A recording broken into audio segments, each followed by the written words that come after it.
Die soort verbinding wat gevorm word wanneer buut-1,1 met water reageer in die teenwoordigheid van 'n geskikte katalisator is die korrekte antwoord is A, 'n alkohol.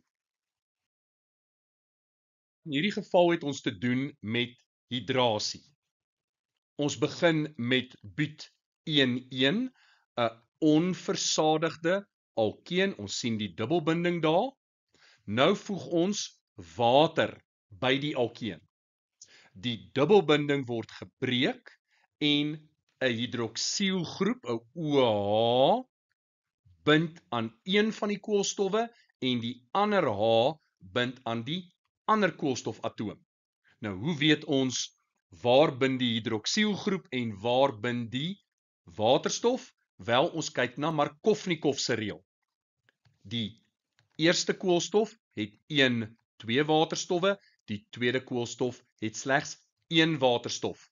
Die koolstof met die meeste waterstowwe kry die waterstof en die koolstof met die minste waterstowwe, in hierdie geval die tweede koolstof, kry die hidroksielgroep.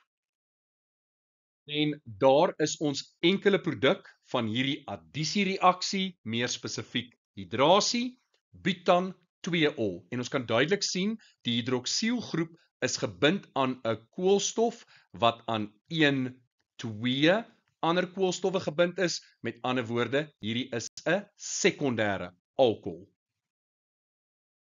Vir hidrasie is 'n oormaat water nodig, as ook 'n verdunde sterk suur as katalisator. Meestal word fosforsuur vir hidrasie gebruik.